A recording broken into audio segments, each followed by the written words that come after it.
नमस्कार साथियों, स्वागत है आप सभी का एनडीसी के डिजिटल प्लेटफॉर्म के ऊपर।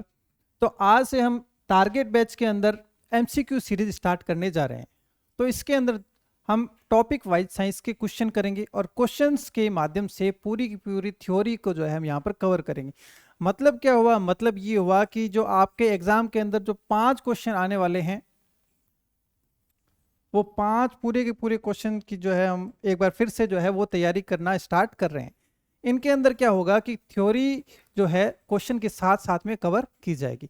ठीक है, इससे पहले क्या है कि अपनी एक थ्योरी बेस्ड जो क्लास थी, अगर आप हर टॉपिक के ऊपर पूरी की पूरी थ्योरी देखना चाहते हैं तो उसकी भी एक प्लेलिस्ट जो है वो अपनी बनी हुई है। अगर आप चाहते हैं तो उसको भी देख सकते हैं। और उस प्लेलिस्ट के बारे में अगर मैं आपको बताऊं तो काफ़ी ज़्यादा अच्छा रिस्पॉन्स है। बहुत ही कम क्लासेस के अंदर बहुत ही अच्छा मैटर हमने उसके अंदर कवर किया है, क्योंकि उसके अंदर पूरी की पूरी एनसीईआरटी जो है वो कवर की थी। और ये जो क्लासेज है संस्कृत डिपार्टमेंट का जो फर्स्ट ग्रेड का पेपर हुआ था उससे पहले हमने कंप्लीट कर दी थी।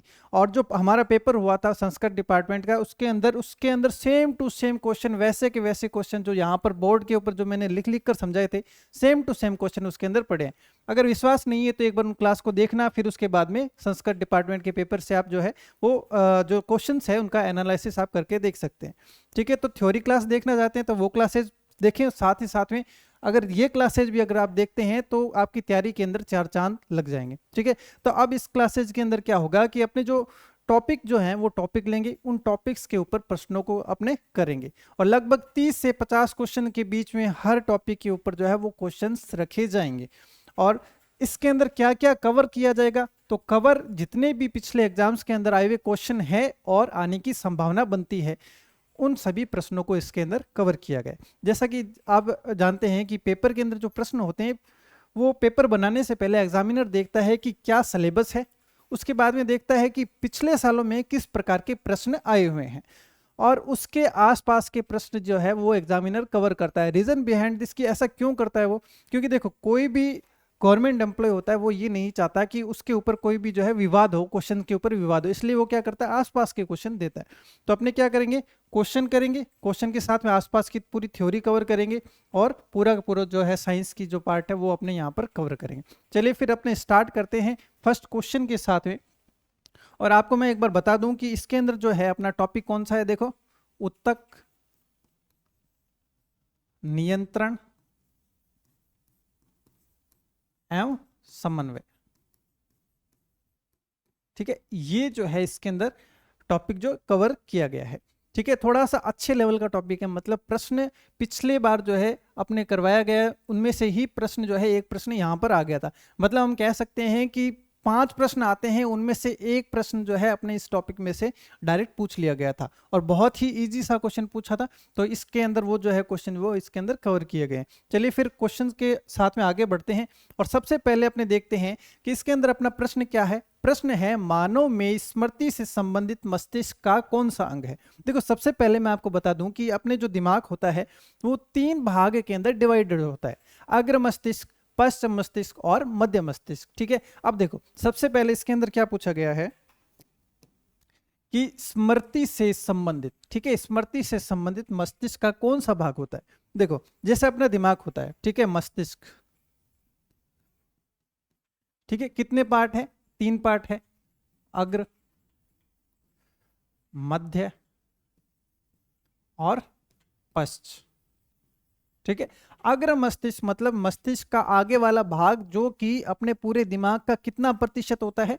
66%। कई बार पेपर में प्रतिशत के अंदर नहीं आता, पूछ लेता है कि कितना होता है, तो 2/3 भाग भी हम इसको बोल सकते हैं। ठीक है, अब इसके अंदर क्या किया गया है, डिवाइडेशन किए गए हैं। ठीक है, डिवाइडेशन किया गया है। ठीक है, प्रमस्तिष्क, ठीक है, और यहां पर है डाई एनसिफेलोन। ठीक है, अब अपने को जो है वो ये हार्ड नाम याद करने की जरूरत नहीं, ये तो समझाने के लिए मुझे जो है वो आपको बताना पड़ता है। ठीक है, अब अपने को याद क्या करना है, सबसे पहला शब्द याद करना है कि मस्तिष्क के कितने पार्ट, तो 3 पार्ट। अग्र मस्तिष्क कितना प्रतिशत, तो 66% हिस्सा होता है। सेकंड पार्ट क्या याद रखना है, सेकंड ये याद रखना है कि अग्र मस्तिष्क के अंदर जो प्रमस्तिष्क होता है, ये सबसे इंपॉर्टेंट पार्ट जो है वो प्ले करता है। कैसे प्ले करता है, देखो अपना दिमाग मतलब किस यूज का होता है? अगर अगर आप इस शिक्षा जगत में नहीं होते तो दिमाग का क्या काम होता? दिमाग से हम क्या करते हैं? सोचते हैं, ठीक है। किसी के बारे में सोचना मतलब स्मृति, ठीक है, स्मृति। उसके अलावा प्यार, खाना, मतलब प्यास जो है, प्यास, ठीक है। और सोचने से संबंधित, किसी के बारे में सोचने से संबंधित वो सभी पार्ट जो है इसके अंदर आते हैं। तो इसमें स्मृति से संबंधित, याद रखने से संबंधित कौन सा पार्ट होता है? प्रेम मस्तिष्क जो है इसका पार्ट होता है, ठीक है। तो इसका आंसर क्या हो जाएगा? प्रेम मस्तिष्क हो जाएगा। अब थोड़ा सा एडिशनल नॉलेज और अपने पास में होना चाहिए। वो एडिशनल नॉलेज अपने को कैसे मिलेगा? तो देखिए अब मिलने वाला है। देखो उसके बाद में देखो अग्र मस्तिष्क के बाद में डाईएनसेफेलोन को भी दो पार्ट में डिवाइड किया गया है। किसमें? दो पार्ट्स में डिवाइड किया गया है, ठीक है। एक होता है थैलेमस, एक होता है हाइपोथैलेमस, ठीक है। अब देखो इसको थोड़ा देसी भाषा के अंदर याद करते हैं। अब यहां से पेपर में प्रश्न बनने वाले प्रश्न आने स्टार्ट हो गए। कहां से आते हैं? प्रेमस्तिष्क। स्मृति का कार्य कौन करता है? प्रेमस्तिष्क करता है। कितना प्रतिशत भाग होता है? 66% भाग होता है। उसके बाद में क्या आता है? उसके बाद में थैलेमस और हाइपोथैलेमस। देखो थैलेमस, ठीक है, थैलेमस का क्या कार्य होता है? देखो दो तीन कार्य होते हैं इसके, तीन कार्य हैं, ठीक है। अब देखो थैलेमस के कार्य, थैलेमस के अंदर क्या होता है? एक तो दर्द, ठीक है, उसके बाद में ठंडा और गर्म, बस ये इतना सा काम है और प्रश्न पेपर के अंदर यहां से बन जाता है। थैलेमस का कार्य क्या होता है? ठंडा गर्म से संबंधित होता है और दर्द से संबंधित। मतलब जब भी किसी भी प्रकार का दर्द होता है, इसका मतलब कौन एक्टिवेट है उस टाइम? जो है आपसे कौन बात कर रहा है उस टाइम? आपसे बात कर रहा है थैलेमस, ठीक है। ये चीज अपने को याद रखनी है। सिर्फ और सिर्फ कितने काम है? 3 काम है, ठीक है। उसके बाद में देखो एक हाइपोथैलेमस के बारे में पूछा जाता है कि हाइपोथैलेमस जो है वो मस्तिष्क के कौन से भाग में स्थित है, ठीक है। ये देखो हाइपोथैलेमस जो है वो पीयूष ग्रंथि के साथ में होता है। मतलब कि हाइपोथैलेमस के पास में कौन होती है? उसके पास में पीयूष ग्रंथि होती है। कौन होती है? पीयूष ग्रंथि होती है, पीयूष ग्रंथि, ठीक है। ये थोड़ी दो तीन चीजें अपने को याद रखना है कि थैलेमस क्या क्या करता है? दर्द का अनुभव, ठंडा और गर्म, इसका अनुभव कहां से होता है? यहां से होता है। मस्तिष्क का मेन कार्य कौन करता है? प्रेमस्तिष्क करता है, सोचने का, स्मृति का, ठीक है, किसी को भूलने का, किसी को याद करने का, याददाश्त का जो कार्य होता है वो सारा प्रेमस्तिष्क करता है। और एक शब्द में बोलूं तो दिमाग का जो मुख्य कार्य होता है वो कौन करता है? प्रेमस्तिष्क करता है, ठीक है। अब बढ़ते हैं क्वेश्चन नंबर 2 के ऊपर। और ये वो जो थ्योरी है ये पूरी की पूरी आज की क्लास के अंदर 2-3 बार आपको इस तरीके से रिपीट होगी कि बिल्कुल आपको अच्छे से याद हो जाएगा, ठीक है। अब बढ़ते हैं 2 नंबर क्वेश्चन पे। देखो अब देखो फिर से आपको अपना जो आंसर यहां पर डायरेक्ट मिल जाएगा कि मानव मस्तिष्क का सबसे बड़ा भाग कौन सा होता है, ठीक है। सबसे बड़ा भाग होता है अपना प्रेमस्तिष्क होता है। देखो फर्स्ट नंबर पे क्या आता है? प्रेमस्तिष्क, प्रेमस्तिष्क, ठीक है। अब ये किसका पार्ट होता है? ये होता है अग्र मस्तिष्क का। और अग्र मस्तिष्क जो है वो कितना प्रतिशत पार्ट होता है? ये 2/3 कह सकते हैं या फिर इसको 66% पार्ट इसको बोल सकते हैं, ठीक है। अब देखो अग्र मस्तिष्क के 3 पार्ट थे, ठीक है। उसके अंदर एक अपना देखो हाइपोथैलेमस था, थैलेमस था, और एक अपना क्या था? एक उसके अंदर प्रेमस्तिष्क था। प्रेमस्तिष्क क्या करता है? मुख्य स्मृति का कार्य प्रेमस्तिष्क करता है, ठीक है। और थैलेमस और हाइपोथैलेमस का मैंने आपको बता दिया। अब देखो उसके अलावा देखो यहाँ पर क्या है? अनुमस्तिष्क। ये क्या है? ये पश्च मस्तिष्क का हिस्सा है, पश्च मस्तिष्क। देखो नाम कितने अच्छे अच्छे नाम है, प्रेम मस्तिष्क और अनु मस्तिष्क, ठीक है। अब देखो अग्र मस्तिष्क का हिस्सा है वो प्रेम मस्तिष्क है, पश्च मस्तिष्क का हिस्सा है वो अनु मस्तिष्क है। जैसे आपने हिंदी के अंदर पढ़ा होगा, उपसर्ग पढ़ते हैं, प्रत्यय पढ़ते हैं ना, उपसर्ग पढ़ते हैं जो शब्द के आगे लगते हैं, ठीक है। अब देखो प्रेम मस्तिष्क है, अनु मस्तिष्क। अनु का मतलब क्या होता है? किसी का पीछा करना, किसी के पीछे पीछे चलना, इसलिए ये किसका हिस्सा है? अनु मस्तिष्क है। पश्च, पश्च मतलब सबसे पीछे, और अनु मतलब किसी का क्या करना है होता है? किसी का पीछा करना। तो अनु मस्तिष्क किसका हिस्सा है? पश्च मस्तिष्क का हिस्सा है। अब देखो सबसे जो इंटरेस्टिंग पार्ट है ना मस्तिष्क का वो है मेडुला एब्लोगेटा, ठीक है। ये क्या करता है? जो जिन क्रियाओं के ऊपर अपनी मर्जी नहीं चलती वो क्रियाएं करता है मेडुला एब्लोगेटा। मतलब इन शॉर्ट हम कह सकते हैं अनैच्छिक क्रियाएं कौन करता है? तो अनैच्छिक क्रियाएं करता है मेडुला एब्लोगेटा। अनैच्छिक क्रियाएं कौन सी हो सकती है? देखो किन के ऊपर जो है अपना जो है बस नहीं चलता, मतलब जो अपने हाथ में नहीं करनी, जैसे बीपी, शुगर, पसीना आना, ये सब कार्य जो होते हैं ये अपने अनैच्छिक क्रियाओं का पार्ट है, तो इसके अंदर कौन कार्य करता है? मेडुला एब्लोगेटा अपना कार्य करता है। अब ये किस मस्तिष्क का हिस्सा होता है, अगर ये बात आपको पूछ ली जाए तो ये जो होता है ये होता है अपना पश्च मस्तिष्क का हिस्सा। मतलब इन शॉर्ट हम कह सकते हैं कि ये जो दोनों हैं, ठीक है, ये दोनों जो पार्ट है ये एक ही मस्तिष्क के हिस्से हैं, तो ये याद कर लेना, मेडुला एब्लोगेटा और अनुमस्तिष्क, और एक होता है पोन्स। क्या होता है? देखो, ठीक है, ये तीन जो है ये पश्च मस्तिष्क के हिस्से होते हैं। ये आपको अपनी कॉपी के अंदर अच्छे से राइट डाउन करके याद कर लेना है। ठीक है, अब बढ़ते हैं नेक्स्ट क्वेश्चन की तरफ। अब देखो, निम्न में से कौन सा हार्मोन है, मतलब अपने को वो छांटना है जो इनमें से हार्मोन है। देखो, थायरोक्सिन जो है हार्मोन होता है। ठीक है, आपने एक बीमारी का नाम सुना होगा, थायराइड। ठीक है, थायराइड क्यों होता है? थायरोक्सिन हार्मोन के इनबैलेंस होने के कारण से क्या हो जाता है? थायरोक्सिन हार्मोन की इनबैलेंस से जो है थायराइड बीमारी हो जाती है। ठीक है, इसको क्या कहते हैं? इंग्लिश में ग्वाइटर रोग कहते हैं, घेंगा रोग कहते हैं। किसकी कमी से होता है? तो आयोडीन की कमी से होता है। जैसे कुछ टाइम पहले, मतलब 10-12 साल पहले, आपने टीवी के अंदर कुछ ऐड देखे होंगे जिसके अंदर बोला जाता था कि आयोडीन की कमी से, मतलब ये वाला जो नमक है वो, इसके अंदर क्या होता है? आयोडीन की मात्रा होती है। मतलब उसके अंदर क्यों जोर क्यों दिया जाता था आयोडीन के ऊपर? क्योंकि आयोडीन की कमी से थायराइड रोग हो जाता है। इसके अंदर क्या होता है? गला जो होता है वो सूज जाता है, फूल जाता है, बाहर की तरफ लटकने लगता है। तो याद रखना है थायराइड ग्रंथि कौन सा हार्मोन स्त्रवण करती है? थायरोक्सिन हार्मोन का स्त्रवण करती है। अब देखो शरीर में किस हार्मोन की कमी से मधुमेह रोग हो जाता है। तो अपने को यहाँ पर क्या बताना है? मधुमेह रोग, और इंग्लिश में इसको बोलते हैं शुगर। ठीक है, शुगर क्यों हो जाता है? तो शुगर होने का कारण होता है इंसुलिन। अब देखो, इसकी पूरी कहानी के ऊपर बात करते हैं, क्योंकि केवल नॉलेज के हिसाब से ही नहीं, ये अपने को जनरल नॉलेज भी होना चाहिए कि शुगर जो बीमारी होती है वो कैसे होती है, क्यों होती है। ठीक है, और इसके जो है ट्रीटमेंट क्या क्या होते हैं। देखो, मधुमेह रोग होता है, मधुमेह रोग।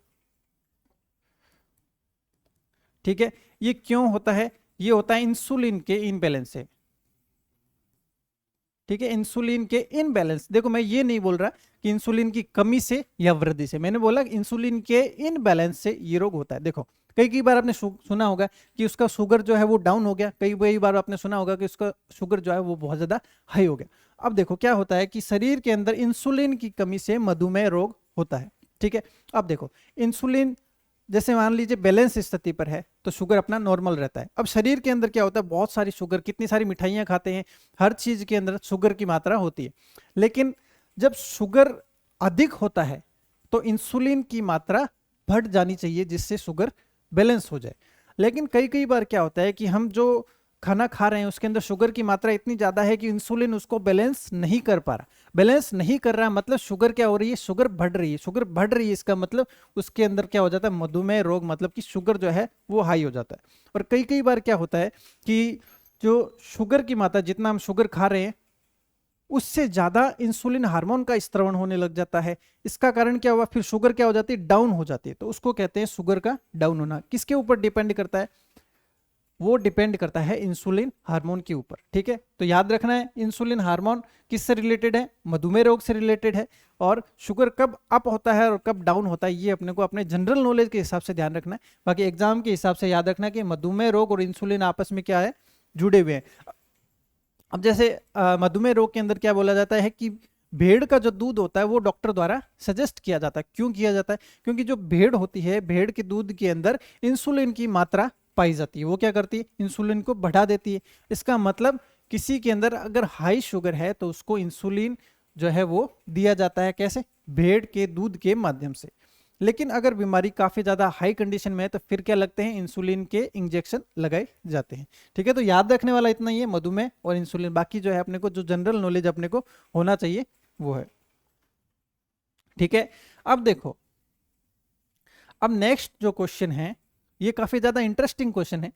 ठीक है, अब देखो, मानव मस्तिष्क तुलनात्मक रूप से अधिक बुद्धिमान है बंदर की तुलना में। ठीक है, अब देखो, बंदर की तुलना के अंदर जो है वो ज्यादा बुद्धिमान इंसान होता है। क्यों? कैसे डिपेंड करता है? देखो, ये डिपेंड करता है शरीर समूह क्षेत्रफल की तुलना में मस्तिष्क क्षेत्रफल अधिक होता है। मतलब देखो ये क्षेत्रफल का मतलब क्या होगी, साइज की बात कर रहा है। जिसका जितना अधिक साइज होता है मस्तिष्क का, वो उतना ज्यादा बुद्धिमान होता है। तो एक चीज अपने देख सकते हैं कि जैसे जो जितना बड़ा जानवर है वो उतना ज्यादा बुद्धिमान है। जैसे सबसे ज्यादा जानवरों में बुद्धिमान किसको माना जाता है, तो बंदर को माना जाता है। इंसान का मस्तिष्क का जो वजन होता है वो 1400 ग्राम के करीब होता है। मतलब ये क्या है, ये ऑन एन एवरेज है। कितना होता है, 1400 ग्राम। ठीक है, अब देखो सेकंड थिंग इज कि पुरुषों के अंदर और महिलाओं के अंदर मस्तिष्क का वजन अलग अलग होता है। ठीक है, पुरुषों के अंदर जो होता है वो होता है 1350 ग्राम से लेकर 1400 ग्राम के बीच में। ठीक है, महिलाओं में होता है 1250 ग्राम से लेकर 1300 ग्राम के बीच में। ठीक है, तो अब थोड़ा सा कंक्लूजन जो है आप अपने आप यहां पर निकाल लीजिए कि जो मस्तिष्क का वजन जो होता है वो पुरुषों का अधिक होता है। और यहां पर क्वेश्चन है कि अधिक बुद्धिमान कौन होते हैं, जिनके मस्तिष्क का वजन ज्यादा होता है। ठीक है, तो ये चीज अपने को याद रखनी है। अब देखो क्वेश्चन नंबर 6, इंसुलिन किसके द्वारा स्त्रावित होता है। ठीक है, तो ये होता है अग्नाशय के द्वारा। किसके द्वारा, अग्नाशय के द्वारा। मैं आपको बता चुका हूं कि इंसुलिन किससे संबंधित है, मधुमेह रोग से संबंधित है। ठीक है, इंसुलिन कहां से स्त्रवण होता है, तो अग्नाशय से स्त्रवण होता है। ठीक है, अब चलते हैं नेक्स्ट। ठीक है, अब देखो, अब यहां से जो प्रश्न है पिछली बार पूछा गया था। ठीक है, पौधों के उपशीर्ष वर्धन प्रेरित होता है। मतलब उपशीर्ष वर्धन जो होता है वो किसके माध्यम से होता है। देखो पौधों के अंदर जो कई बार होती है वृद्धि। ठीक है, वो क्या हो सकता है, वो लंबाई में वृद्धि हो सकती है। ठीक है, क्षेत्रफल में वृद्धि हो सकती है। और कई कई बार क्या होता है कि यहां पर कमी हो जाती है या फिर संदमन हो जाता है, संदमन हो जाता है। ठीक है, ऐसी कंडीशन के अंदर अपने को क्या होता है कि देखो इसके अंदर क्या होते हैं कि एक होता है एब्सिसिक अम्ल, एब्सिसिक एसिड। ठीक है, देखो इसके अंदर दो ग्रुप बनाए गए हैं। जब भी पेपर में कोई ऐसा प्रश्न पूछे जिसके अंदर कुछ नेगेटिव बात पूछी जाती है, मतलब कि जैसे पत्तों के गिरने का कारण क्या है, पौधों की लंबाई में कमी का कारण क्या है, तो मतलब क्या पूछ लिया, या फिर वृद्धि में संदमन मतलब कि वृद्धि रुकने का कारण क्या है। जब भी कुछ नेगेटिव बात पूछी जाती है वो होती है एब्सिसिक एसिड के कारण से। ये अपने को याद रखना है, एब्सिसिक अम्ल के कारण से। ठीक है, अब देखो देखो दो पार्ट्स के अंदर इसको डिवाइड किया गया है। ठीक है, एक होते हैं वृद्धि वाले,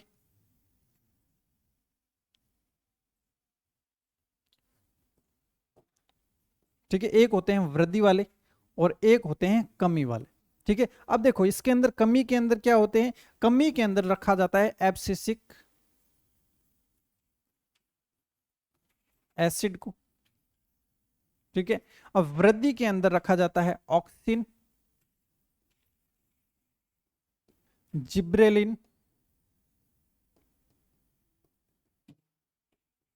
और साइटोकाइनिन।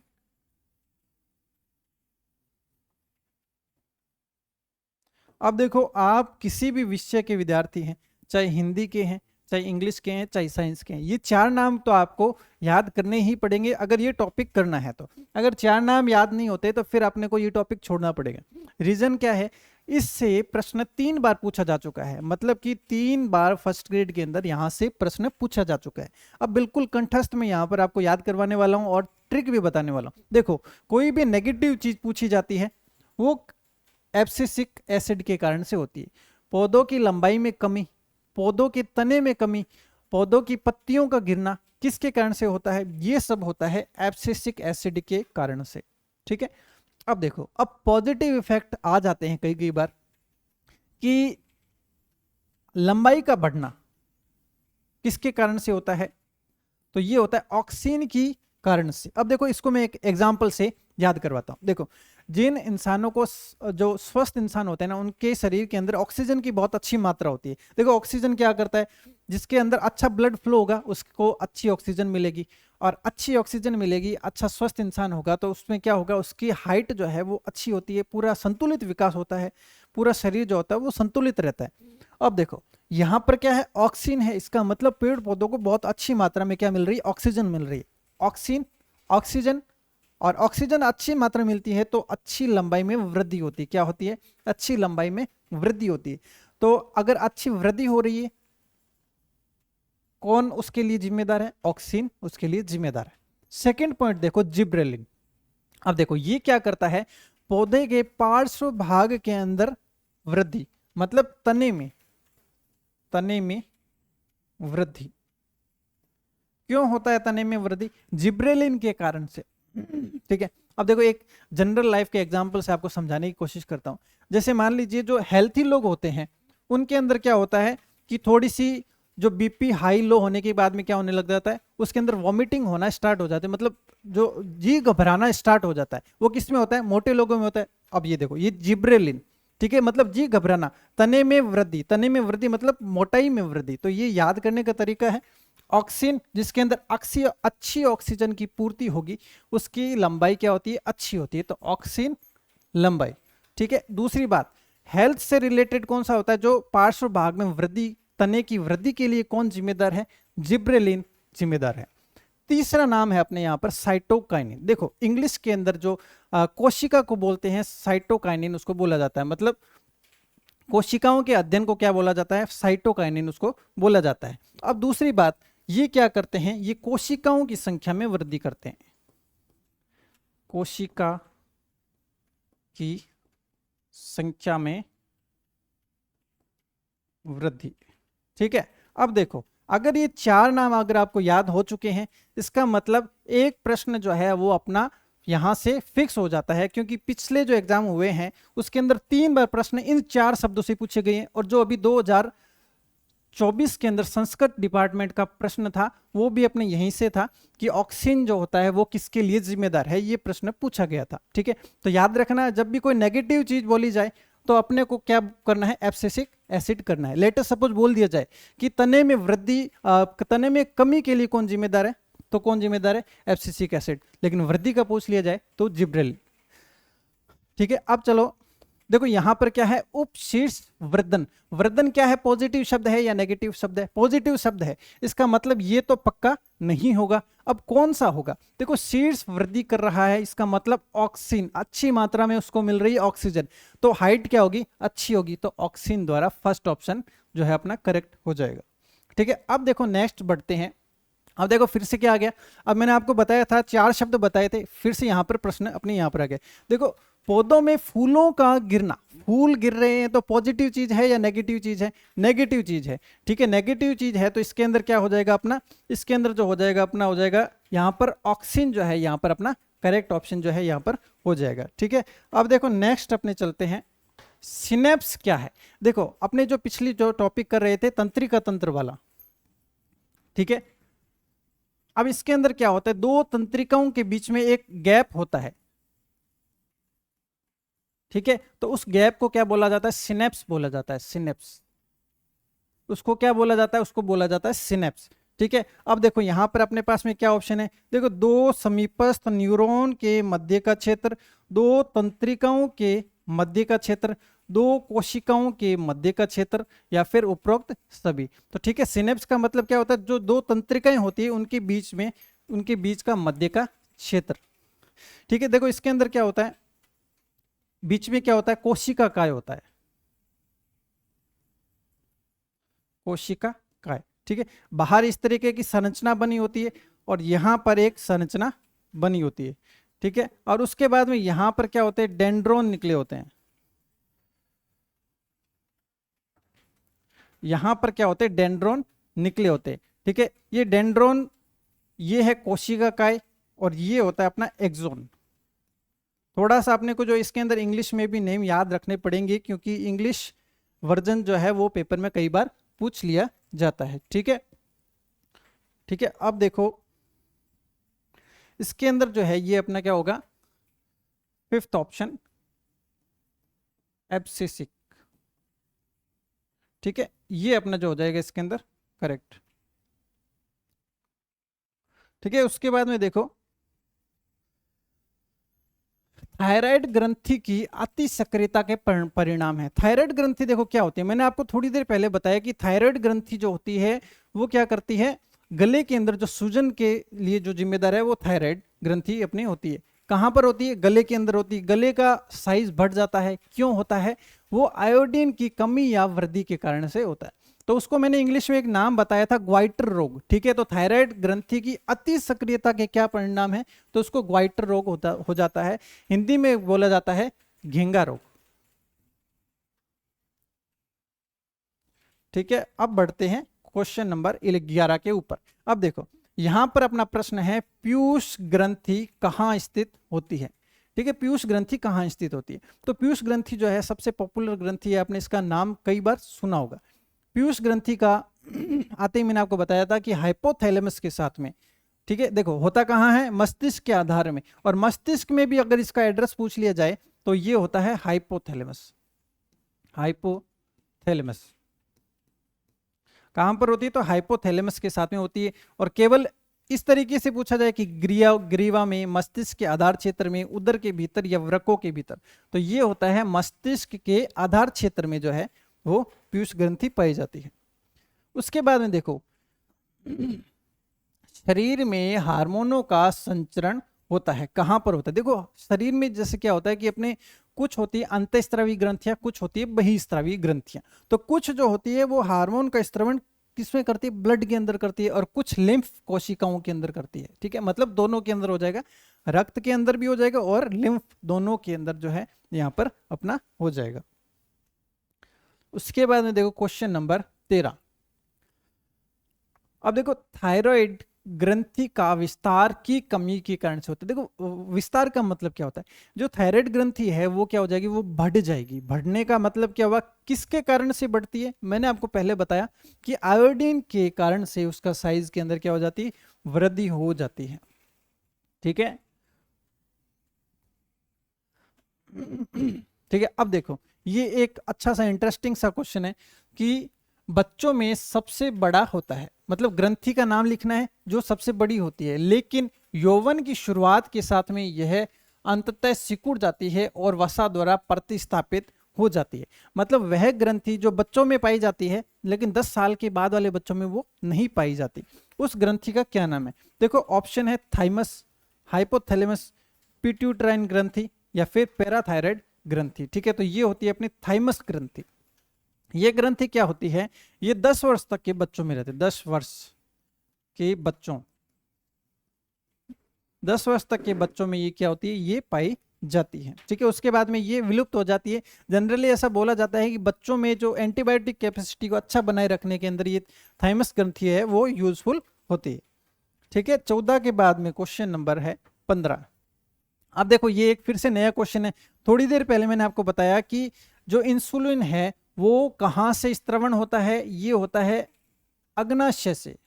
अग्नाशय से कहां से स्त्रवण होता है, अग्नाशय से इसका स्त्रवण होता है। अब ये थोड़ा सा और डेप्थ के अंदर क्वेश्चन पूछ रहा है कि इंसुलिन हार्मोन का स्त्रवण करती है लैंगरहैंस की अल्फा कोशिका, ब्रूनर ग्रंथि, लीवर मतलब कि यकृत, या फिर लैंगरहैंस की बीटा कोशिका।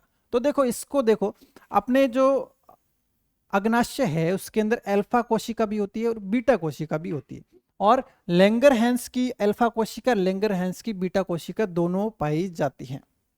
ठीक है, अब देखो अपने जो इंसुलिन है ये किससे लिखा जाता है, आई से लिखा जाता है। ठीक है, और कौन सी ग्रंथि, तो बीटा कोशिका से। याद रखना है लैंगरहैंस की बीटा कोशिकाओं से इंसुलिन हार्मोन का स्त्रवण होता है। अब याद कैसे करें इसको, क्या तरीका है, देखो एक आपने आईबी की एक जॉब होती है, ठीक है, इंफॉर्मेशन ब्यूरो करके उसका कुछ टाइम नाम होता है, तो इसको याद रखना है अपने को, आईबी से याद रखना है। मतलब आई से इंसुलिन, बी से बीटा कोशिका, आईबी से जो है इसका स्त्रवण होता है, और कौन से पार्ट से होता है, तो अग्नाशय से इसका स्त्रवण होता है। अब चलते हैं क्वेश्चन नंबर 16 की तरफ। ठीक है, निम्नलिखित में से कौन सा हार्मोन अग्नाशय द्वारा स्त्रावित नहीं होता है? देखो, अग्नाशय द्वारा कौन सा स्त्रावित नहीं होता है? देखो, इंसुलिन अपने पढ़ चुके हैं कि अग्नाशय द्वारा होता है। ठीक है, ग्लूकागॉन भी जो होता है वो अग्नाशय द्वारा स्त्रावित होता है। देखो, ग्लूकागॉन क्या होता है? देखो, मैंने आपको बताया कि एक अल्फा कोशिका होती है, एक बीटा कोशिका होती है। बीटा कोशिका से इंसुलिन होता है और अल्फा कोशिका से ग्लूकागोन का स्त्रवण होता है। ठीक है, अब देखो, अपने को इसके अंदर वो बताना है कि जो अग्नाशय द्वारा स्त्रावित नहीं होता। ठीक है, अब देखो, ये है रिलैक्सिन हार्मोन, ये अपने को यहाँ पर याद करना पड़ेगा। रिलैक्सिन हार्मोन जो होता है वो अग्नाशय द्वारा स्त्रावित नहीं होता है। अब देखो, रिलैक्सिन हार्मोन वास्तव में काम क्या करता है? देखो, नाम में क्या है? रिलैक्स। ठीक है, तो रिलैक्सिन हार्मोन क्या करता है कि जो ग्रीवा पार्ट होता है, ग्रीवा मादा में ग्रीवा पार्ट को एक्सपेंड करता है। ठीक है, क्या करता है? ग्रीवा पार्ट जो होता है वो एक्सपेंड होता है। ठीक है, मतलब जिस टाइम जो बच्चे की डिलीवरी होती है उस टाइम जो होता है वो ग्रीवा पार्ट को खोलने का काम करता है, जिसके कारण, वो किसके कारण से होता है? वो होता है रिलैक्सिन। याद कैसे करते हैं? रिलैक्स शब्द से उसको याद कर सकते हैं। ठीक है, ये था क्वेश्चन नंबर 16। 16 के बाद में क्वेश्चन नंबर 17। अब देखो, ठीक है, मानव में स्तन ग्रंथियां कौन से प्रकार की पाई जाती है? ठीक है, अब ये अपने को याद करना है एपोक्राइन। किसी भी तरीके से अपने को ये क्वेश्चन याद करना है कि मादा में स्तन ग्रंथियां कौन से प्रकार की पाई जाती है, तो वो पाई जाती है एपोक्राइन प्रकार की पाई जाती है। अब देखो, यहां पर क्या है? होलोक्राइन। होलो के अंदर क्या शब्द आ रहा है? होल आ रहा है, मतलब कि छिद्र, छिद्र से संबंधित। अब अपने जो श्वेत ग्रंथियां होती है अपने फेस पे, जैसे श्वेत ग्रंथियां होती है, अगर आपने थोड़ा पास से अगर कभी खुद को दिखा है तो उसके अंदर छेद छेद से अपने को दिखाई देते हैं। वो क्या होती है? वो श्वेत ग्रंथियां होती है। श्वेत ग्रंथियां किस प्रकार की होती है? वो होती है होलोक्राइन टाइप की। देखो, होलो मतलब छेद, और अपने श्वेत ग्रंथियां भी कैसे होती है? छिद्रदार होती है, तो उसको क्या बोला जाता है? होलोक्राइन बोला जाता है। अब देखो, क्वेश्चन नंबर 18। निम्नलिखित में से कौन सा हार्मोन प्रसवता में सहायक है? ठीक है, अब देखो देखो, एक होता है मेल और एक होता है फीमेल। ठीक है, मेल मतलब पुरुष, एक होता है मादा। ठीक है, मादा के अंदर देखो एस्ट्रोजन व प्रोजेस्ट्रॉन, ये दो प्रकार के हार्मोन पाए जाते हैं। ये दो प्रकार के हार्मोन पाए जाते हैं जिसके कारण से पुरुषों, मादाओं के अंदर मादाओं वाले गुण जो है वो आने स्टार्ट हो जाते हैं। जैसे क्या होता है? जैसे उनकी आवाज का पतलापन होना स्टार्ट हो जाता है, तो वो क्या होते हैं? वो इन्हीं हार्मोन के कारण से होते हैं। पुरुषों के अंदर क्या होता है? पुरुषों के अंदर होता है टेस्टोस्टेरोन। ठीक है, टेस्टोस्टेरोन पाया जाता है। अब ये टेस्टोस्टेरोन क्या करता है? ये पुरुषों के अंदर दाढ़ी मूछों का आने का कारण क्या होता है? वो टेस्टोस्टेरोन है। आवाज का भारी होने का कारण क्या होता है? टेस्टोस्टेरोन है। जैसे फेस के ऊपर कई बार आप देखते हैं कि पिंपल्स होना स्टार्ट हो जाते हैं, तो उसका क्या कारण है? वो टेस्टोस्टेरोन हार्मोन जो है वो इसके लिए उत्तरदायी कारक होता है। ठीक है, अब इस प्रश्न का क्या उत्तर है? प्रसवता में सहायक, मतलब ये हार्मोन क्यों होते हैं? ये होते हैं जो प्रसव जो होता है उसके लिए प्रेरित करने वाले हार्मोन होते हैं। ठीक है, तो अब देखो इसके अंदर क्या हो जाएगा? प्रोजेस्टेरॉन इसके अंदर ये जो हो जाएगा। अब इंसुलिन को आप जान चुके हैं, इंसुलिन जो है वो किससे संबंधित है? शुगर से संबंधित है। कहां से स्त्रवण होता है? अग्नाशय से स्त्रवण होता है। अब और डेप्थ में पूछ ले तो अग्नाशय की बीटा कोशिकाओं से इसका स्त्रवण होता है। उसके बाद में मेल्टोनिक एसिड, मेल्टोनिक एसिड जो होता है वो भी क्या होता है? एक आपने क्रीम का नाम सुना होगा कि मिलाज एक्ने, तो मिलाज से रिलेटेड क्या है? मेल्टोनिक, मतलब कि ये स्किन से संबंधित एक प्रकार का हार्मोन होता है। अब चलते हैं क्वेश्चन नंबर 19 के ऊपर। अब देखो, मानव त्वचा की तेलीय ग्रंथियां कौन से प्रकार की होती है? तेलीय ग्रंथियां मतलब क्या होगी? जो श्वेत ग्रंथियां अपनी होती है वो कौन से प्रकार की होती है? मैंने आपको क्या बताया? जिसके अंदर होल पाए जाते हैं। अपने स्किन के अंदर क्या होते हैं? होल पाए जाते हैं। होल मतलब छिद्र। छिद्र को इंग्लिश में क्या बोलते हैं? होल, मतलब होलोक्राइन प्रकार की होती है। कैसी होती है? 3 नंबर जो है अब ये हो जाएगा अपना बिल्कुल करेक्ट ऑप्शन, होलोक्राइन। उसके बाद में क्वेश्चन नंबर 20। वह कौन सी ग्रंथि है जो एच के आकार की होती है? एच के आकार की मैंने आपको क्या बताया? गले के अंदर एक देखो इस प्रकार की ग्रंथि पाई जाती है। ठीक है, इस प्रकार की जो ग्रंथि अपनी जो है वो पाई जाती है, गले के अंदर पाई जाती है। और गले के अंदर कौन सी होती है? थायराइड ग्रंथि पाई जाती है, थायराइड ग्रंथि। पीयूष ग्रंथि कहां पर होती है? हाइपोथैलेमस के अंदर होती है। कहां पर होती है? हाइपोथैलेमस के अंदर पाई जाती है। ये कहां पर होती है? ये अपने गले के हिस्से के अंदर पाई जाती है। पीयूष ग्रंथि का साइज जो होता है वो मटर के दाने के समान होता है। अब इसको क्या बोला जाता है? इसको मास्टर ग्रंथि बोला जाता है, मास्टर ग्रंथि। लगभग सभी हार्मोन्स का नियंत्रण कौन करती है? यही ग्रंथि जो है सभी हार्मोन का नियंत्रण करती है। ठीक है, एक देखो यहां पर पीनियल ग्रंथि है। ठीक है, पीनियल, देखो पीनियल में यहां पर न आ रहा है तो नींद के लिए उत्तरदायी। ठीक है, नींद के लिए उत्तरदायी कौन सी है? तो पीनियल ग्रंथि नींद के लिए उत्तरदायी। अब देखो किस ग्रंथि के द्वारा हार्मोन उत्पादन के लिए आयोडीन की आवश्यकता होती है? ये अपने पढ़ चुके हैं, थायराइड ग्रंथि। ठीक है, तो ये हो गया 21वां क्वेश्चन। उसके बाद में देखो बढ़ते हैं क्वेश्चन नंबर 22 के ऊपर। ठीक है, अब देखो क्वेश्चन नंबर 22 अपना क्या कहता है? कौन सा हार्मोन लैंडिंग कोशिकाओं द्वारा संश्लेषित तथा निष्कासित होता है? ठीक है, कौन सा जो हार्मोन है वो लैंडिंग कोशिकाओं द्वारा संश्लेषित व निष्कासित होता है? देखो इसके अंदर देखो अपने ऑप्शन है, वो क्या क्या है? ऑप्शन है अपने एस्ट्रोजन, एंड्रोजन, पुट्टिका उत्तेजक और एस्ट्रोजन। ठीक है, तो अब इसके अंदर जो अपना ऑप्शन जो हो जाएगा वो क्या हो जाएगा? देखो एंड्रोजन जो है ये अपना करेक्ट ऑप्शन हो जाएगा। ठीक है, अब बढ़ते हैं क्वेश्चन नंबर 23 के ऊपर। अब देखो औतिकी, जिसको इंग्लिश के अंदर क्या कहते हैं? हिस्टोलॉजी। शायद इस हिंदी के शब्द से आप ना समझे पर इंग्लिश से शब्द से आपको समझ जाएंगे कि हिस्टोलॉजी का मतलब क्या है? उत्तक विज्ञान, उत्तकों का अध्ययन, उत्तकों का अध्ययन, उत्तकों का अध्ययन। ये क्या होता है? इसको अपने क्या कहते हैं? इसको अपने बोला जाता है, वो बोला जाता है उत्तकों के अध्ययन को बोला जाता है हिस्टोलॉजी। ठीक है, उसके द्वारा उसके बाद में देखो केंद्रक का अध्ययन, इसको क्या बोला जाए? कैरियोलॉजी, कैरियोलॉजी, कैरियोलॉजी इसको जो है वो बोला जाता है। ठीक है, उसके बाद में देखो एक कोशिकाओं का अध्ययन, कोशिका का मैंने आपको बताया इसको क्या बोला था? Cytology, cytology. इससे पहले एक शब्द आया था साइटोकाइनिन, वो किससे संबंधित था? कोशिकाओं की वृद्धि से संबंधित साइटोकाइनिन, कोशिकाओं के अध्ययन से संबंधित है वो साइटोलॉजी। ठीक है, तो इसके अंदर क्या हो जाएगा? उत्तकों के अध्ययन के लिए क्या हो जाएगा? हिस्टोलॉजी या फिर औतिकी इसको बोला जाता है। शब्द दोनों याद रखने हैं, हिंदी भी याद रखनी है और इंग्लिश में भी अपने को याद रखना है। उसके बाद में देखो 24वां प्रश्न, पेड़ की आयु का पता लगाया जाता है। देखो पेड़ की आयु का पता लगाया जाता है कि वो पेड़ कितना मोटा है, उसके अंदर कितनी वलय पाई जाती है। ठीक है, जैसे एक मान लीजिए नया नया पौधा उगाया होता है तो उसका तना कैसा होता है? इस टाइप का होता है और ऊपर छोटा सा पौधा होता है, और बड़े पौधे होते हैं उसके अंदर इस टाइप का तना होता है। ठीक है, मतलब कि तने की साइज के आधार पर या फिर हम कहते हैं तने के अंदर कितनी वलय है उसके आधार पर जो है आयु का पता लगाया जाता है, तने की वार्षिक वलयों के आधार पर। ठीक है, ये हो जाएगा करेक्ट ऑप्शन। अब देखो उसके बाद में अपना क्या है? देखो पौधे के संवहन बंडल के लिए सही है, मतलब कौन सा सही है? करेक्ट ऑप्शन जो है अपने बताना है कौन सा जो है वो करेक्ट जो है यहाँ पर है। फ्लोएम पादपों में जल व खनिज लवणों का संवहन करता है। देखो यहां पर फ्लोएम लिखा हुआ है, फ्लोएम। ठीक है, यहां पर देखो जाइलम पौधों के भोजन का संवहन करता है, यहां पर जाइलम लिखा हुआ है, जाइलम। ठीक है, अब देखो इनको कैसे याद रखेंगे?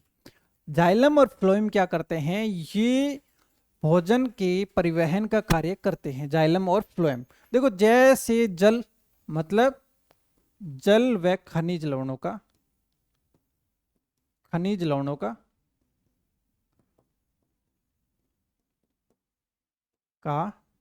परिवहन करता है।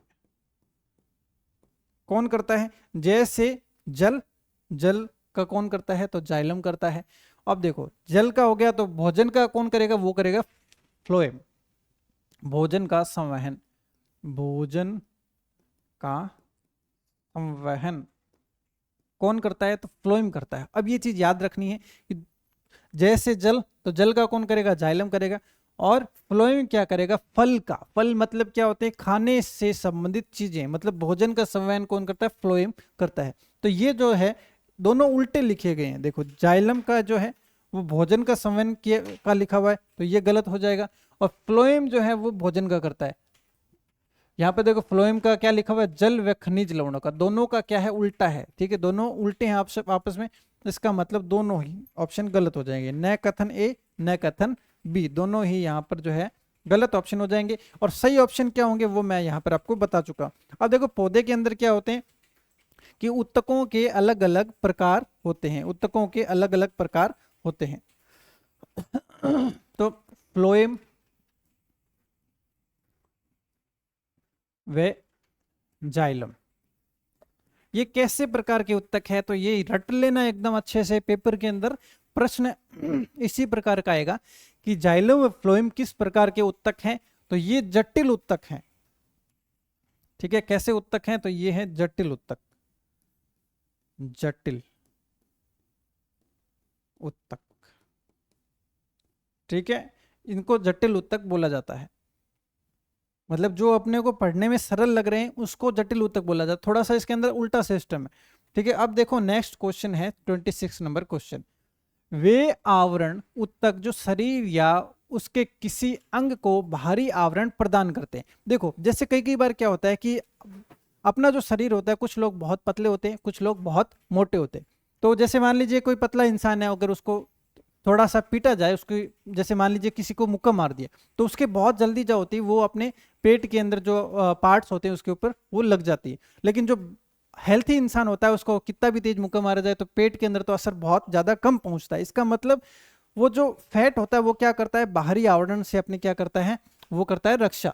ठीक है, अब देखो इसके अंदर क्या है, वे आवरण उत्तक जो शरीर व उसके किसी भी अंग को बाहरी आवरण प्रदान करते हैं।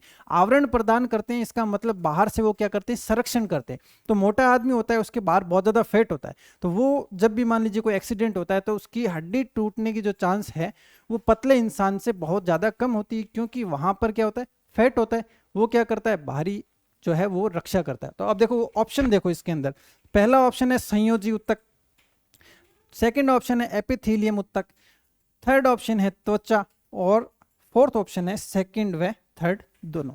देखो त्वचा का तो आपको अच्छे तरीके से समझ में आ गया होगा कि त्वचा जो होती है वो क्या करती है, बाहरी आवरण होता है जो अपनी रक्षा करती है। तो एक तो त्वचा हो जाएगा किसमें, ये हो जाएगा मनुष्यों के अंदर, मनुष्य हो या फिर जानवर हो, इनकी रक्षा कौन करता है, तो रक्षा करने में कौन सहायक है, तो त्वचा सहायक है। लेकिन एपिथेलियम जो होता है वो किसके अंदर होता है, वो होता है पेड़ पौधों के अंदर। तो पेड़ पौधों के अंदर जैसे अपने त्वचा बोलते हैं, पेड़ पौधों की दुनिया के अंदर उसको क्या बोला जाता है, एपिथेलियम उत्तक बोला जाता है। ठीक है, तो दोनों ऑप्शन जो है अपने करेक्ट हो जाएंगे, सेकंड व थर्ड दोनों। मतलब कौन कौन संरक्षण प्रदान करता है, एपिथेलियम उत्तक और त्वचा। ठीक है, अब ये था 26। अब नेक्स्ट क्वेश्चन है 27। अब देखो दृढ़ोत्तक की कोशिकाएं धीरे धीरे मृत हो जाती है। जैसे आपने पौधे देखे होंगे, जैसे मान लीजिए कोई नया नया पौधा उगता है तो वो बाहर से ग्रीन ग्रीन दिखाई देता है, बिल्कुल सॉफ्ट सॉफ्ट होता है, उसके ऊपर अगर अपने क्षति पहुंचाते हैं तो अपने उसको आसानी से पहुंचा सकते हैं, क्योंकि वो नया नया पौधा होता है, उसके अंदर कोई भी मृत सेल्स मतलब कि मृत कोशिकाएं उसके अंदर नहीं पाई जाती। अब जैसे जैसे पौधा क्या होता है थोड़ा बड़ा होने लग जाता है, जैसे आपने बरगद के पेड़ देखे होंगे, काफी ज्यादा बड़े तने वाले होते हैं। ठीक है, उसके ऊपर लकड़ी की यूं संरचनाएं सी पाई जाती है, क्या होती है, ऊपर से यूं लकड़ी इस टाइप से पाई जाती है। वो क्या होता है, उसको क्या अपने क्षति पहुंचा सकते हैं, नहीं पहुंचा सकते। अपने को ग्रीन ग्रीन ऊपर से दिखाई देता है, नहीं दिखाई देता है। रीजन बिहाइंड दिस, उसके अंदर क्या होता है, उसके अंदर लिग्निक नाम की एक परत होती है, उसका निक्षेपण होना स्टार्ट हो जाता है। ठीक है, लिग्निक नाम की, जैसे जैसे नए नए अपने क्या होता है कि एक एज के बाद में क्या होता है, स्किन का टाइप चेंज होने लग जाता है, वैसे ही पौधों के अंदर भी क्या होता है, स्किन का टाइप चेंज होने लगता है। क्यों होने लगता है, क्योंकि उसके अंदर लिग्निक नाम की जो एक संरचना होती है वो निक्षेपण मतलब कि जमना स्टार्ट हो जाती है। ठीक है, तो दृढ़ोत्तक कोशिकाएं धीरे धीरे मृत हो जाती है, किसके कारण से होती है, क्योंकि उसके अंदर सेल्यूलोज के निक्षेपण से नहीं, सेल्यूलोज के निक्षेपण से नहीं होता, लिग्निक के निक्षेपण से। तो बिल्कुल लिग्निक के निक्षेपण से होता है, क्योंकि वो क्या हो जाती है, बाहर जम जाती है। देखो डिफरेंस क्या है इंसानों की दुनिया के अंदर और पेड़ पौधों की दुनिया के अंदर, सेम काम है, सब कुछ सेम है, सिर्फ शब्दों का अंतर है। जैसे अपने पिछला क्वेश्चन देखा था, इसके अंदर अपने क्या करते हैं, जो बाहरी आवरण से रक्षा करता है त्वचा, लेकिन पेड़ पौधों की दुनिया में इसको क्या बोला जाता है, एपिथेलियम। ठीक है, सेकंड देखो यहां पर, जैसे अपने जिसको बाहर से मृत कोशिकाएं बोले जाती है अपनी दुनिया के अंदर, पेड़ पौधों की दुनिया के अंदर वो क्या होता है, वो लिग्निक होता है। क्या होता है, लिग्निक के निक्षेपण से। ठीक है, नेक्स्ट चलते हैं क्वेश्चन नंबर 28। अब देखो रक्त किस प्रकार का उत्तक है। अगर आपने पिछली जो क्लासेज अपनी साइंस की जो थ्योरेटिकल क्लास हुई है, अगर उसको आपने पढ़ा है, तो टॉपिक जब रक्त स्टार्ट किया तो उसके अंदर सबसे पहली लाइन मैंने बताई थी कि ये होते हैं संयोजी उत्तक। देखो संयोजी का मतलब क्या होता है, देखो ब्लड क्या होता है, वो बहुत ज्यादा इंपॉर्टेंट है। अगर किसी के शरीर के अंदर ब्लड की मात्रा कम है तो उसको बहुत सारी बीमारियां होने की संभावना रहती है, क्योंकि ब्लड क्या करता है, ऑक्सीजन का भी परिवहन करता है। ब्लड के अंदर क्या रहती है, ऑक्सीजन घुली हुई रहती है, वो सब जगह जहां जहां पर ब्लड जाता है वहां वहां पर अपनी ऑक्सीजन पहुंचती रहती है। तो ये क्या कर रहा है, वास्तव में ब्लड क्या करता है, जोड़ने का कार्य करता है। पूरे शरीर को जोड़ने का कार्य कौन करता है, अपना ब्लड करता है। ब्लड, इसीलिए इसको नाम क्या दिया गया, संयोजी, मतलब जोड़ने का कार्य करता है, इसलिए इसको बोला जाता है संयोजी उत्तक, इसको बोला जाता है। ठीक है, ये था क्वेश्चन नंबर 28। अब चलते हैं 29। ठीक है, देखो ये फिर से देखो सेम क्वेश्चन है, रक्त किस प्रकार का उत्तक है, तो संयोजी उत्तक इसको बोला जाता है। अब देखो, मानव की वह पेशी जो कभी नहीं थकती, तो ये क्वेश्चन का आंसर लगभग आप में से सभी जो है वो दे सकते हैं। देखो फर्स्ट क्या है, अरेखित पेशी, रेखित पेशी, हृदय पेशी, या उक्त में से कोई नहीं। देखो एकमात्र हृदय ही ऐसा अपना ऑर्गन है जो हमेशा ही कार्य करते रहता है। ठीक है, तो इसका क्या हो जाएगा, ठीक है, हृदय पेशी जो है ये अपना बिल्कुल करेक्ट ऑप्शन यहां पर हो जाएगा। उसके बाद में देखो, एक ध्रुवी तंत्रिका कोशिकाएं पाई जाती है। ये अपने को देखो एकदम कंठस्थ याद करना पड़ेगा कि एक ध्रुवी कोशिकाएं कहां पाई जाती है, तो ये भ्रूण के अंदर पाई जाती है। अब याद कैसे करें इसको, देखो ध्रुव का मतलब क्या होता है, जैसे चुंबक आपने देखी होगी। ठीक है, इसमें एक नॉर्थ पोल होता है, एक साउथ पोल होता है, मतलब कि एक उत्तर सिरा होता है और एक दक्षिण ध्रुव होता है, एक उत्तरी ध्रुव होता है। तो ध्रुव किसी में 2 होते हैं, किसी में 3 होते हैं। जैसे जैसे एडल्ट होते जाते हैं, वयस्क होते जाते हैं, वैसे तंत्रिकाएं बढ़ती जाती है। तो सबसे छोटी ध्रुवी तंत्रिका कहाँ पर होगी, वो सबसे छोटे जो जीव होते हैं उसी के अंदर होती है, मतलब कि भ्रूणी अवस्था के अंदर वो पाई जाती है। कैसी होती है, एक ध्रुवी तंत्रिका। देखो निम्न में से कौन सा सरल उत्तक नहीं है। देखो अभी कुछ देर पहले मैंने आपको एक चीज बताई कि जटिल उत्तक कौन कौन से होते हैं, वो मैं आपको बता चुका हूं। देखो जटिल उत्तक क्या बताया था, जटिल उत्तक, ठीक है, मैंने बताया था जाइलम और फ्लोएम। ठीक है, जाइलम और फ्लोएम, ये क्या है, ये जटिल उत्तक होते हैं। ठीक है, फिर उसका मैंने आपको काम बताया था, जैसे जल का संवहन, ठीक है, जल का परिवहन, जैसे जल और जैसे जल का परिवहन जाइलम करता है। ठीक है, और ये फ्लोएम, फ्लोएम मतलब फै से फल, फल मतलब खाने की चीज, मतलब खाने की चीजों का संवहन कौन करता है, वो फ्लोएम करता है। ठीक है, ये मैं आपको बता चुका हूं। अब देखो क्वेश्चन अपना कौन सा सरल उत्तक नहीं है, तो देखो यहां पर ए ऑप्शन जो है जाइलम सबसे पहला, ये कौन सा है, ये जटिल उत्तक है। ये अपना कौन सा होता है, ये अपना होता है जटिल उत्तक पाया जाता है। तो देखो जटिल उत्तक बता दिया। अब देखो ये सहज अपने सरल उत्तक कौन कौन से होते हैं, सरल उत्तक, सरल उत्तक। ठीक है, सरल उत्तक के अंदर देखो एक होता है पेरेनकाइमा, ठीक है, एक होता है अपना कोलेनकाइमा, कोलेनकाइमा, ठीक है, एक होता है स्केलेनकाइमा।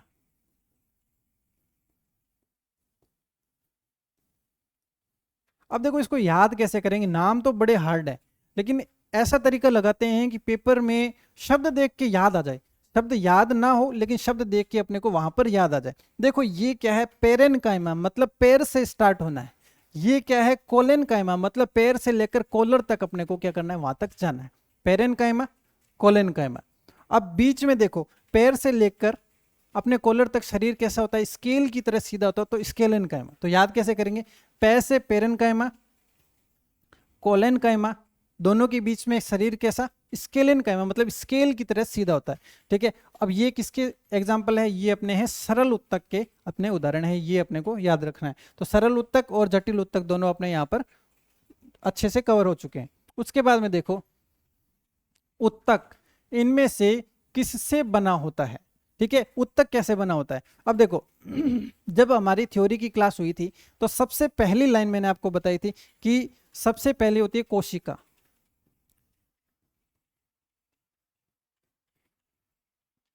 कोशिकाओं के जुड़ने से बनता है उत्तक, उत्तकों के जुड़ने से बनता है अंग, अंगों के जुड़ने से बनता है तंत्र, और तंत्रों का समूह क्या कहलाता है, शरीर।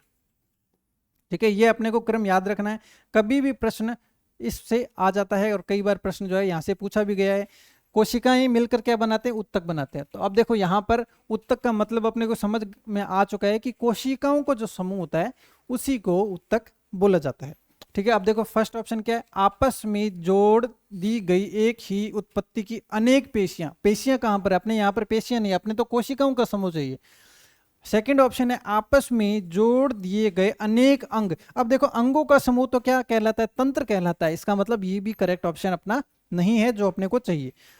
थर्ड ऑप्शन है आपस में जोड़ दी गई एक ही उत्पत्ति की अनेक कोशिकाएं। देखो कोशिकाओं का समूह क्या है, उत्तक है। तो ये जो चार्ट है अच्छे से याद करना है क्योंकि केवल 5 शब्द है, 5 शब्द से 5 क्वेश्चन जो है वो यहां पर बन जाते हैं।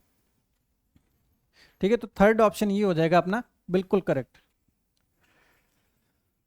उसके बाद में देखो सूचना तंत्रिका के किस हिस्से द्वारा ग्रहण की जाती है, सूचना जो है वो किस हिस्से द्वारा ग्रहण की जाती है। फर्स्ट ऑप्शन है द्रुमाकृति, जो फर्स्ट ऑप्शन है वो है अपनी द्रुमाकृति। सेकंड जो ऑप्शन है वो अपना क्या है, कोशिका काय। थर्ड है तंत्रिकाक्ष और ये है अंतिम सिरे। तो कुछ देर पहले मैंने आपको एक डायग्राम बना के दिखाया था जिसके अंदर मैंने आपको बताया था बीच में क्या होता है, ये होता है कोशिका काय, उसके बाहर एक आवरण बना होता है। ठीक है, यहां से देखो इस तरीके की जो संरचनाएं बनी रहती है यहां पर एक इस तरीके से बना रहता है। अब देखो बीच में जो होता है कोशिकाएं हमेशा कहां पर रहती है, बीच में रहती है। तो ये हो जाता है अपना कोशिका काय, कोशिका काय। ठीक है, ये क्या होते हैं, जो इंग्लिश में द्रुमाकृति को बोला जाता है डेंड्रोन। डेंड्रोन मतलब डेंड्रफ जैसी संरचनाएं इसके अंदर पाई जाती है। तो डेंड्रोन मतलब ये देखो बाल जैसी संरचना है, ये बाल जैसी संरचना मतलब डेंड्रोन, यानी हिंदी के अंदर द्रुमाकृतिक। और याद अपने को हिंदी और इंग्लिश में दोनों में करना है क्योंकि कई बार डेंड्रोन, एक्सोन, न्यूरॉन्स इस तरीके से दे दिया जाता है। ठीक है, ये है साइटो, ठीक है, इसको बोल देंगे हिंदी में कोशिका काय। और ये है देखो तंत्रिकाक्ष, ये क्या होता है, तंत्रिकाक्ष। ठीक है, अब देखो सूचना किस हिस्से से ग्रहण की जाती है, तो इसमें हो जाएगा द्रुमाकृतिक। क्या किससे हो जाएगा, द्रुमाकृतिक से, मतलब कि यहां से जो है वो संरचना, जो सूचनाओं का आदान प्रदान किया जाता है, ए ऑप्शन। अब देखो जाइलम व फ्लोएम किस प्रकार के उत्तक है, तो जाइलम व फ्लोएम कैसे हैं, जटिल उत्तक है।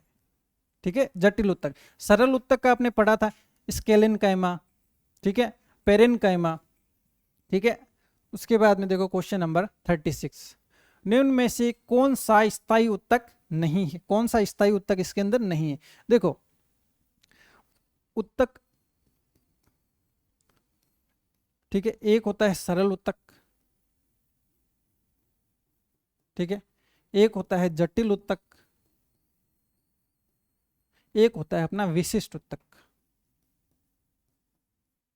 ठीक है, अब देखो जटिल के अंदर जाइलम फ्लोएम पढ़ा, सरल में स्केलन कायमा वाला हमने पढ़ा, और यहां पर विशिष्ट उत्तक जो है ये भी अपना होता है। और कौन सा नहीं होता, तो जंतु उत्तक जो है ये अपना अलग पार्ट होता है। तो जंतु जो है वो स्थायी उत्तक के अंदर नहीं आता है। ठीक है, अब देखो चिकनी व अनैच्छिक पेशी किसमें पाई जाती है, किसमें नहीं पाई जाती। ठीक है, मतलब चिकनी होती है और अनैच्छिक होती है, मतलब अपनी इच्छाओं के अनुसार कार्य नहीं करती। अपने इच्छाओं के अनुसार देखो कौन कार्य करता है, जो अपनी अस्थियां है ना, हड्डियां, वो अपनी इच्छाओं के अनुसार जब मोड़ना चाहे तब मोड़ सकते हैं, जहां मोड़ना चाहे मोड़ सकते हैं। मतलब कि ऐच्छिक कौन सी हो जाएगी, अस्थियों वाली जो होती है वो ऐच्छिक होती है। अनैच्छिक कौन सी होती है, जैसे पेट के अंदर कोई भी क्रियाएं हो रही है, मतलब कि आंत जो है अपनी वो अनैच्छिक क्रियाएं हैं। अमाशय मतलब पेट भोजन पचा रहा है, क्या उसको बताना पड़ता है कि कैसे पचाना है, कितना पचाना है? नहीं बताना पड़ता ना। इसका मतलब वो क्या हो जाएगी, वो अनैच्छिक पेशियां हो जाएगी। श्वसन सांस लेना है तो क्या उसको बताना पड़ता है क्या कि ऑक्सीजन इधर निकाल दो, CO2 उधर निकाल दो? नहीं बताना पड़ता, मतलब अनैच्छिक है। तो देखो यहां पर क्या है, चिकनी अनैच्छिक पेशियां नहीं पाई जाती। देखो अमाशय मैंने आपको क्या बताया कि ये तो अनैच्छिक है, पेट अपने हिसाब से काम नहीं करता, वो अपने ही हिसाब से काम करता है, जो हम बोलते हैं उसके अनुसार कार्य नहीं करता, तो अनैच्छिक है। आंत, छोटी आंत बड़ी आंत, क्या कभी उसको अपने को इंफॉर्मेशन देने की जरूरत पड़ती है? नहीं पड़ती। इसका मतलब ये भी क्या है, ऐच्छिक है। श्वसनी व मूत्र वाहिनी ये भी क्या होती है, ये भी अपनी ऐच्छिक है। तो अनैच्छिक क्या हो जाएगी, ये भी अपनी क्या है, अनैच्छिक है। अब अपनी इच्छा के अनुसार क्या कार्य करती है, अस्थियां कार्य करती है। तो ऑप्शन नंबर 4 जो है ये अपना बिल्कुल करेक्ट ऑप्शन यहां पर हो जाएगा। अब देखो यहां पर सेम क्वेश्चन नेक्स्ट आ गया कि अस्थियों से जुड़ी पेशी है। अस्थियां कैसी होती है, ऐच्छिक होती है, अपनी इच्छाओं के अनुसार कार्य करती है। ठीक है, तो इसको बोलते हैं रेखिक या ऐच्छिक पेशियां, इसको बोला जाता है। 39। अब देखो मस्तिष्क आवरण में चोट से कौन सा रोग होता है? देखो जैसे अपना दिमाग होता है, दिमाग की भी 3 लेयर होती है। ठीक है, तो 3 लेयर होती है। जब दिमाग की झिल्ली के अंदर चोट लग जाती है, या कई बार क्या होता है कि एक्सीडेंट हो जाता है जिससे दिमाग के अंदर चोट लग जाती है। ठीक है, तो कौन सा रोग हो जाता है? तो मेनिनजाइटिस रोग उसको बोला जाता है। कौन सा? मेनिनजाइटिस। जैसे यहाँ पर फर्स्ट क्या है, कैंसर। कैंसर तो उत्परिवर्तन जनित रोग है, उत्परिवर्तन। किसी भी एक्सीडेंट से जो है कैंसर रोग नहीं होता। और दिमाग का जो है इसमें बोला है मस्तिष्क के आवरण से संबंधित, तो मस्तिष्क से संबंधित ये रोग अपना नहीं है। रेबीज रोग है, ये कुत्ते के काटने से होता है, ये भी मस्तिष्क आवरण से संबंधित कोई भी रोग नहीं है। एथलीट फुट है, ये भी कवक से संबंधित रोग होता है। और फोर्थ जो है मेनिंजाइटिस, ये अपना हो जाएगा बिल्कुल करेक्ट ऑप्शन। मानव मस्तिष्क का भार कितना होता है? देखो ऑप्शन है 300 ग्राम, 2550 ग्राम, 1400 ग्राम या फिर 1100 ग्राम। तो 1400 मतलब 1400 ग्राम, ये मैं आपको पहले बता चुका हूं। अब देखो पीयूष ग्रंथि मस्तिष्क के कौन से भाग में पाई जाती है? देखो मैं पीयूष ग्रंथि के बारे में मैंने आपको बताया था कुछ चीजें, फिर से मैं आपको रिवाइज करवा देता हूं। पीयूष ग्रंथि कहां पर होती है? ये मस्तिष्क के अंदर होती है। मस्तिष्क में कौन सी जगह होती है? तो हाइपोथैलेमस में होती है। हाइपोथैलेमस, हाइपोथैलेमस में पाई जाती है। ठीक है, कैसी होती है? तो मटर के दाने के समान, मटर के दाने के समान। तो कौन सा ऑप्शन अपना करेक्ट हो जाएगा? वो हो जाएगा हाइपोथैलेमस जो है, ये अपना बिल्कुल करेक्ट ऑप्शन हो जाएगा। ठीक है, अब नेक्स्ट है 42 नंबर क्वेश्चन। दर्द, ठंडा, गर्म मस्तिष्क के किस भाग से पहचाना जाता है? ठीक है, किस भाग से पहचाना जाता है? तो देखो मैंने आपको कुछ देर पहले बताया कि अपना जो मस्तिष्क होता है, अग्र मस्तिष्क, उसको 2 भागों में बांटा जाता है। एक होता है यहाँ पर डाईएनसेफेलोन। डाईएनसेफेलोन को फिर से 2 भागों में बांटा जाता है। किसमें? थैलेमस में। और एक होता है हाइपोथैलेमस। थैलेमस में क्या होता है कि अपने को ठंडा, गर्म और दर्द, ये 3 शब्द अपने को याद रखने हैं। ये किसके कारण से होता है? तो ये होता है अपना थैलेमस के कारण से ये अपना होता है। ठीक है, 43 नंबर क्वेश्चन। अनैच्छिक क्रियाएं, श्वसन, रक्तदाब, हृदय धड़कन मस्तिष्क का कौन सा भाग करता है? देखो फर्स्ट ऑप्शन है मेडुला एब्लोगेटा, सेकंड है मेरुरज्जु, थर्ड है थैलेमस और फोर्थ है हाइपोथैलेमस। देखो थैलेमस और हाइपोथैलेमस के बारे में अपने जान चुके हैं कि थैलेमस जो है ठंडा, गर्म और दर्द से संबंधित है। हाइपोथैलेमस क्या करता है? ये अपनी जो है वो अनुभूतियां बताता है। लेकिन मेडुला एब्लोगेटा है, ये अनैच्छिक क्रियाएं करता है। अनैच्छिक, अनैच्छिक क्रियाएं कौन सी होती है? अनैच्छिक क्रियाएं जैसे बीपी, शुगर।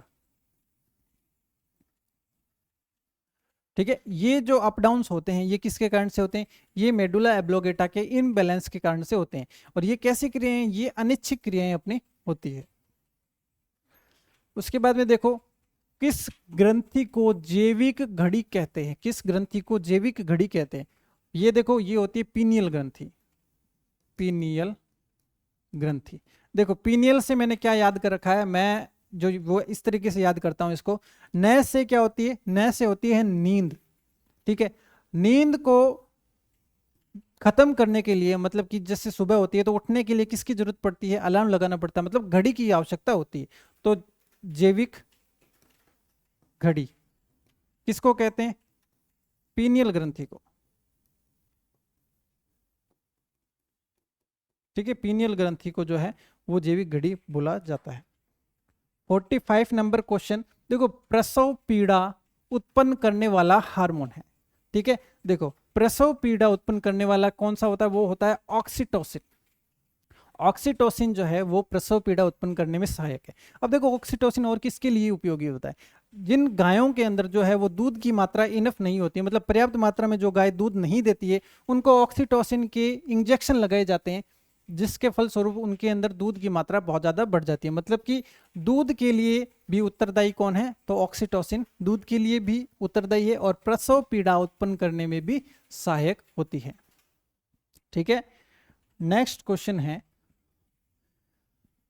वह हार्मोन जो गर्भावस्था में स्तनों में वृद्धि व दूध के स्त्रवण को प्रेरित करता है। अब देखो दूध के स्त्रवण को प्रेरित करता है, तो देखो एक तो ऑक्सीटोसिन तो होता ही है, लेकिन फिलहाल अपने पास में ऑप्शन के अंदर ऑक्सीटोसिन हार्मोन नहीं दिया गया है। अब देखो सेकंड जो है, अब इस ऑप्शन के अकॉर्डिंग अपने इसको करेंगे। देखो एक है प्रोलैक्टिन, वेसोप्रेसिन, पैराथायराइड और थाइमोसिन। इसके अंदर दो जो ऑप्शन हो जाएगा वो हो जाएगा प्रोलैक्टिन एसिड।